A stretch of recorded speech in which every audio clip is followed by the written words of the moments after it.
Dulu nama Messi dan Ronaldo selalu menghiasi podium tertinggi dunia sepak bola. Tapi kini, dunia sedang menyaksikan kelahiran legenda baru. Bukan lagi soal usia, tapi tentang tampak, dedikasi, dan mimpi. Di usia 17 tahun, Lamine Yamal menari di Camp Nou dengan magisnya. Di Paris, Vitinha mendikte permainan dengan ketenangan luar biasa.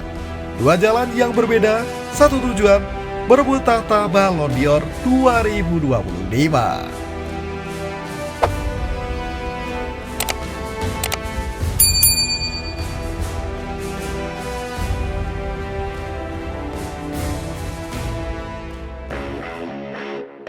Kebangkitan generasi baru, saatnya era baru bicara.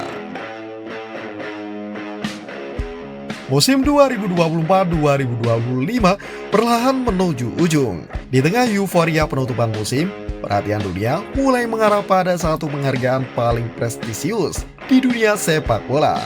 Ya, Ballon d'Or 2025. Tanpa nama Lionel Messi atau Cristiano Ronaldo di daftar utama, publik mulai menyaksikan dua nama yang bersinar terang. Lamine Yamal, wonderkid Barcelona, dan Vitinha, jenderal lini tengah Paris Saint-Germain dan timnas Portugal. Lamine Yamal baru berusia 17 tahun, namun telah mencatatkan musim yang luar biasa bersama Barcelona. Bermain dalam 55 pertandingan, ia mencetak 18 gol dan mencatatkan 25 assist. Statistik luar biasa untuk permainan seusianya. Ia menjadi kunci sukses Barcelona menjuarai La Liga dan Piala Super Spanyol. Lebih dari sekadar angka, Yamal telah menjadi simbol kebangkitan Barcelona pasca era Messi. Dengan kecepatan, kreativitas, dan ketenangan yang melampaui usianya. Namun, kegagalan Spanyol di final UEFA Nations League 2025 menjadi noda dalam narasi sempurna sang bintang muda.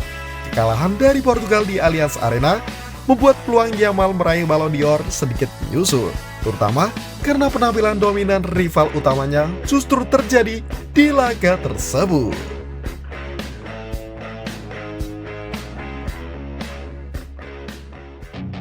Vitinha, konduktor dari Paris yang memimpin revolusi. Nama lengkapnya Vitor Masado Ferreira, akrab disapa Vitinha.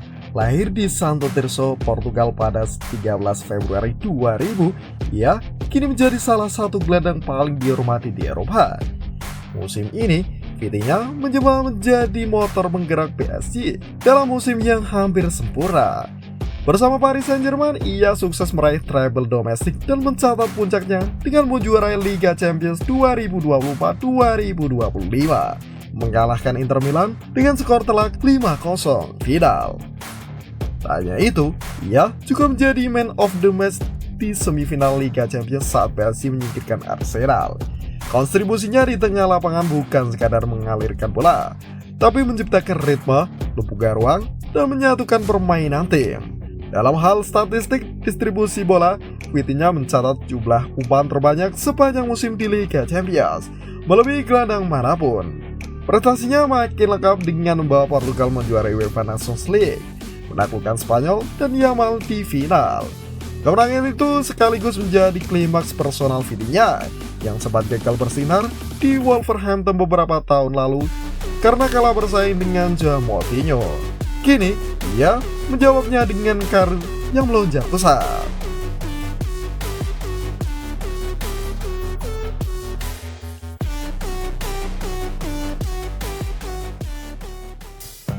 Persaingan sengit tak hanya tentang gol. Jika Ballon d'Or dahulu didominasi oleh statistik gol, kini perhitungannya lebih kompleks. FIFA dan French Football mengonfirmasi bahwa ini menjadi musim ketiga penghargaan didasarkan pada performa satu musim kompetisi, bukan lagi tahun kalender. Artinya, pengaruh pemain terhadap kesuksesan tim secara keseluruhan menjadi sangat krusial.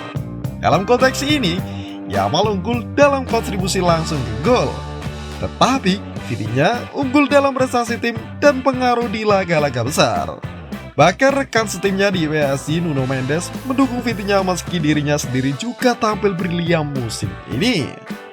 Mendes secara belak-belakan menyatakan, Saya mengalahkan Yamal di final Nations League, dan saya rasa Ousmane Dembele atau Vitinha lebih layak meraih Ballon d'Or, ujar Nuno Mendes.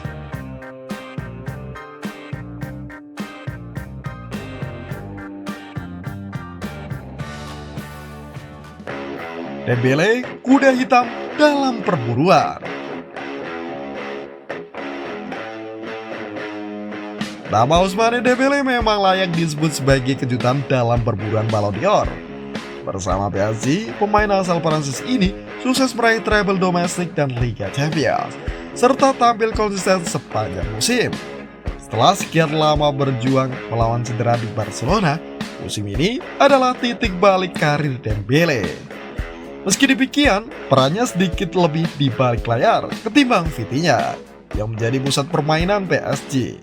Namun, dukungan dari rekan setimnya menunjukkan bahwa dalam ruang ganti PSG, Dembele pun dipandang sebagai figur penting dalam kesuksesan tim.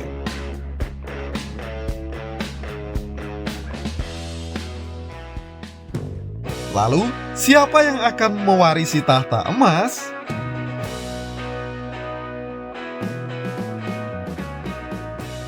Ballon d'Or 2025 bukan hanya tentang statistik, tapi tentang narasi, tentang pemain yang mengangkat timnya lebih tinggi, yang menginspirasi generasi, dan yang hadir di momen-momen paling menentukan. Amineya mewakili masa depan, anak ajaib yang belum genap 18 tahun, namun sudah menguasai panggung Camp Nou dan menjadi simbol harapan Spanyol. Vitinha mewakili kebangkitan, pemain yang nyaris tenggelam di Inggris, kini jadi raja Eropa dan maestro lini tengah Portugal. Sedangkan Dembele mewakili pembuktian dari cedera yang menghantui, kini kembali bersinar di Paris Saint-Germain. Siapapun pemenangnya, satu hal yang pasti, era baru Ballon d'Or telah dimulai. Dan di dunia, tengah menyaksikan para calon legenda membentuk sejarahnya sendiri.